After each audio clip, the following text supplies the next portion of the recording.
If I was to leave and I'm on a casual hike, what's the most important things to have in my pockets and bring Garrett in?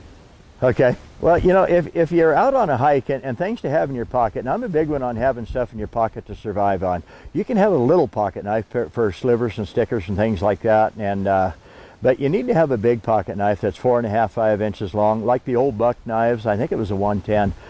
They're very durable, they're tough, they're sturdy, and but you need something to make a fire with. I take the hand sanitizer. You know, and you know, if you're out metal detecting, and a lot of people, you know, it's like a poor old dog on a rabbit trail.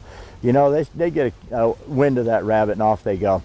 And when you're metal detecting, you know, you lose track of time. You're having fun. You might be finding traces of gold. You might even find some little nuggets. And you know, if you can just get upstream a little ways, you're going to find bigger nuggets.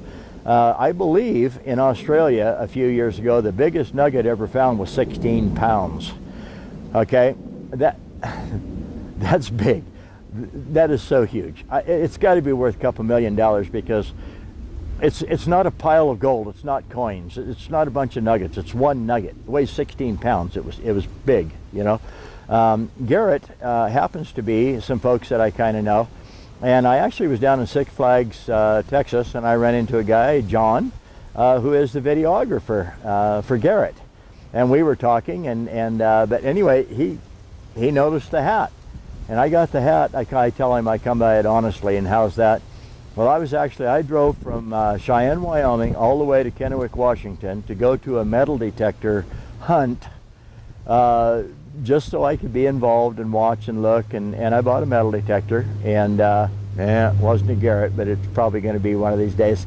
So anyway, John and I talked, and I told him that I'd get a hold of him and you know, visit with him a little bit. So he's known the Garrett family for, I think, about 30 years, and just really swears by the product.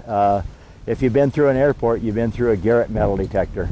And so they're big, they're little, they're very personal, you know, metal detectors for finding coins and jewelry and stuff like that. And then they make the big detectors, you know, for buildings.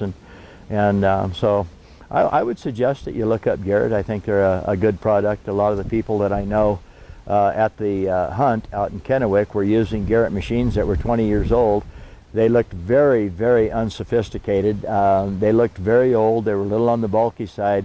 But when it came to finding the 100,000 coins that they had hid in this big field, the guys that had just as many of those coins and prizes as anybody else were those 20-year-old Garrett machines. Why? They learned to listen to the beeps. And when you learn what the beeps mean, what they sound like, and you learn what's in the ground and how deep it is, and what the likelihood is that a diamond ring, a gold ring, an old coin, or a pop top off a beer can, that's important, because you don't dig up the pop tops.